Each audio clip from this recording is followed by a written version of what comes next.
Hello everybody, I'm Michael Bungay-Stania I'm the senior partner at Box of Crayons. We help companies and people do less good work and more great work, and I've written a couple of books along those lines.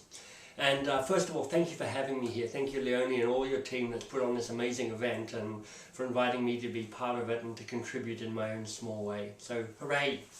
So let's get down to it. Here's where I want to take us. I want you to imagine a time, it's probably now or it's happened in your past, when you've mown the lawn. Okay? It's probably summer, you know, that great smell of cut grass, the buzz of the lawnmower, the sort of sense that maybe at the end of it you get a cool drink, a beer, or a glass of wine, water, whatever it is for you. And there's something very satisfying in mowing the lawn, right? You finish, you put it away, you've kind of got this like smell of grass and stuff around you, and you look at your lawn and you go, that's a good lawn. I mowed all of that lawn. You know, it's like, it looks good, it's neat, there's nice rows happening on it, it's a well-mown lawn. But here's the thing about mowing the lawn, as satisfying as that is, you don't really look at that lawn and go, you know, it's good, but let me tell you about the moment when I was mowing the lawn, where I really hit my peak moment, the kind of the great work, the stuff that really lit me up, that little patch of grass there, that's where I really hit the heights. And I share that metaphor with you because I think for many of us, our lives, our working lives in particular, can feel a little bit like mowing the lawn, right? We're engaged, we're busy, we feel like we're doing something useful, going back and forth. But at the end of the day, you go, I've just spent time mowing the lawn, rather than I've had some really key moments and a sense of really stretching myself, of growing myself, of doing the work that makes the difference. And that's the essence of doing more great work, and that's what I want to talk to you guys about in the time that we have. How do you do more great work? Because we've got about 90 days left in the year, and what I want at the end of the year, when you're sitting around at your holiday parties and somebody starts talking to you and says, so what was the year like for you? I don't want you to say, I did a good job at mowing the lawn. What I want for you is you to point to one or two or three things and go, let me tell you the things that I really did, where I really put my heart and my soul and my time and my energy and my passion and my hopes and my fears, all of that. Let me tell you about those things, rather than, yeah, I was really busy and I mowed the lawn. So let me start by giving you some really quick definitions, because I think that's going to be useful for you. And I got this idea from a guy called Milton Glaser. You may not have heard of the name, but you certainly know what he does, or at least what he's done. He's a graphic designer, and he designed the I Love New York logo. That's such a famous logo. And he wrote a book, or at least created a book, because it's mainly a coffee table book with pictures in it, called Art is Work. It's nothing you need to rush out and buy, but it does say something very interesting in the kind of brief introduction at the start. It says, everything you do falls into one of three different categories: bad work, good work, or great work. Bad, good, or great. So very quick definitions of each one of those three types of work. Bad work, waste of time, waste of life, waste of energy. How the heck did you end up doing this with this in your one and precious life? So if you work in a big organization, or even a small organization, or just in your life, it's those tedious routines that you're not even sure why you're doing them. It's bureaucracy, it's meetings, it's all that stuff that makes you go, what am I doing? And of course, we all have bad work in some form in our lives. Bad work. Good work. Good work is, for want of a better word, your job description. Whether you are working for a company, working for yourselves, a home carer, you've all got your job description, and there's nothing wrong with good work. It keeps you busy, it keeps you productive, it keeps you focused, it's getting stuff done. It plays a really important part of keeping the wheels of life ticking along. So good work's important, but it is also the type of work that can just expand to fill every nook and cranny of your life. You can spend your life just trying to get through the good work and never quite making it. I'm sure you know what I mean by that. And then the third type of work is great work. And this is the work that lights you up. It's the work that you care about, that you go, this is my life, and this is what I was hoping for. Something as cool as this. It's the work that matters. It's the work that kind of connects to your values. It kind of connects your heart and your hands and your head. It brings the best of you to the work.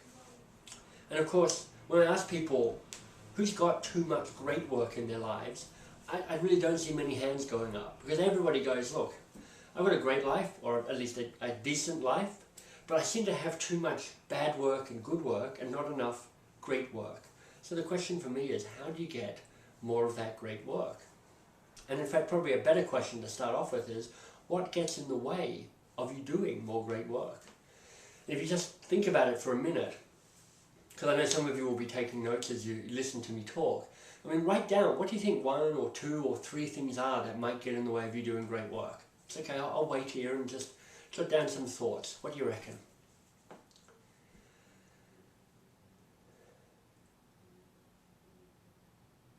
It's kind of odd just staring at a camera with nothing to do, but I'm just trying to give you some time to write down what do you think gets in the way of great work.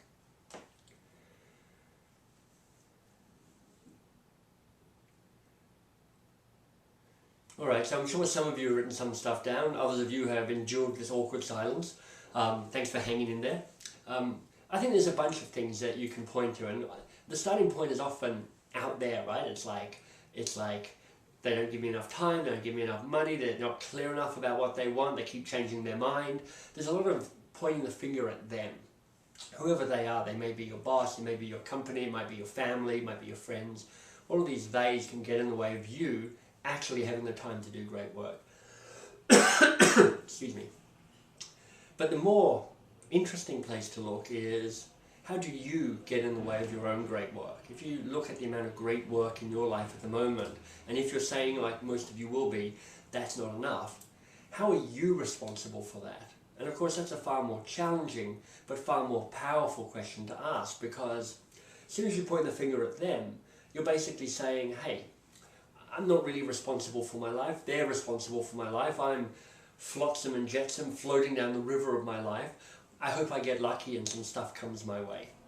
But the power and the value of taking responsibility for your own life, even though so much of it is out of your control, but saying, if I took full responsibility for how much great work I have in my life, what would be different? What would change? What would shift as part of that? And I think that's the powerful place to look, is to say, okay, I understand the difference between bad, good and great. I look at how much great work I've got in my life, and it's not enough. My life feels a bit too much like mowing the lawn and not enough like going, look at this awesome thing that I have given time and effort and energy to. And that shift of just thinking, what if I stop waiting for great work to show up, or pointing my finger and blaming others for my lack of great work, but what if I took full responsibility for the amount of great work that's actually in my life? So, I'm hoping you're with me now, you still, and so I just want to talk in the time we have left about what I think are the 3 core attributes for actually thinking about what do you need then to do more great work. So let me share those with you. And I think there are, as I said, 3 attributes. You need focus, you need courage, and you need resilience. Focus, courage, and resilience. So let me talk about those 3 things with you. The starting point is focus, because without focus, that great quote, if you don't know what harbour you're making for, every wind is the right wind. So focus allows you to actually think about what harbour are you working for. But actually there's almost 2 parts of focus. So let me start with the first part of focus, which is actually focusing internally on who are you and what do you really care about. It's very hard to craft great work if you're really unsure about what you care about, because you're like, yeah, maybe, I don't know, maybe. You've got to get a real sense of, to quote the ancients, know thyself as a platform for doing more great work. And there's a lot of great exercises out there in the world. I'm sure some of the other speakers as part of this gathering have shared some insights about self-knowledge. I'm sure you know a ton of them already. I'll tell you my favourite though. Actually, I'll tell you 2 of my favourites really quickly. The first one is one I got for a terrific book by, his name is Dick Richards, and it's called Is Your Genius at Work? Dick Richards, Is Your Genius at Work? And it is this. It is to have a think about what's the attribute you have that kind of irritates other people. I mean, you're good at it, but it's kind of like frustrating or irritating or just slightly annoying for other people. I mean, I'll tell you mine. One of mine is having ideas, right? Somebody has a challenge and I'm like, oh, we could do this, oh, we could do that, oh, we could do this. And of course that's useful in some part, but for some people it's like, would you just stop with the stupid ideas, Michael, right? So a little exercise to take away and have a think about. If you think about who you are and how you show up in the world, and you think of some of the stuff you bring to it, what's the stuff that irritates other people somewhat? Because my guess is there's some insight that there's a strength, a value, something important there for you, something that you can build great work upon. I know for me, having ideas and sharing ideas is an important part of how I bring my great work into the world. Okay, hence me doing a video with you right now, right? Second exercise, very nice, and part of the Do More Great Work book, if you're interested, is actually telling a story of a time when you did great work in your own life, a past moment, a peak moment. Now, of course, that's not necessarily a moment of public success, but it is a moment where you say to yourself, that was me at my best, that was me stretching and growing and pushing through and being, in that moment, the best version of me. Because my suspicion is that the seeds of your future great work lie in the stories of your past great work. So spending time connecting to when were you at your best, when did you feel you're at a peak moment, and asking yourself, so what does that tell me about what really matters to me, helps you understand where your focus might be in terms of what truly matters to you. So that's like kind of the first half of focus. The second half of focus is actually looking around you to ask, where are there opportunities to do great work? Because for many of us, we're in a processing place. What we're trying to do is just try and get through all the stuff that's in our lives. It's just trying to move it from my in tray to my out tray, whether that's a literal in tray or a metaphorical one. So the question then is, so where are the opportunities to do great work? And of course, sometimes great work happens because of a crisis. You know, it's just about disaster and you get to rise to the challenge. That's okay, although it involves a disaster, so it's not totally okay. Sometimes it gets given to you, and that's lovely when that happens, but it does rely on somebody being smart enough or lucky enough to give you what you want to do. And the third place is you hunt it out, you discover it. And I think there's a great exercise for you to be scanning all the parts of your life and going, what's currently good work, and how do I make this great work for me? How do I really make this something that matters to me and something I'd like to give my time and attention to? So focus is the first step. And as a quick aside around that, I do believe that there's a real power in articulating this what your great work project is going to be. I think that's what moves you away from mowing the lawn to actually creating something, is to say, I'm going to do a great work project, just one. It's going to be focused on this, and I'm going to stretch and grow and push myself to do something cool around that. So the power of, in the remaining 90 or so days we have left in this year, to define your own great work project, I think could be very powerful. So that's focus in great work projects. Let me talk to you about courage, because it's one thing to know what matters to you and see the opportunity. It's another thing altogether to start your own great work. And it takes courage to do that, because it's going to be going against the flow. In somehow, some way, you are going to go against the flow by doing great work. Somebody is going to be a little irritated or annoyed or let down or disappointed. It's one of the ironic metrics of doing great work. If everybody's happy, you're probably not doing great work. If somebody's a bit kind of grumpy at you, maybe you are doing some great work.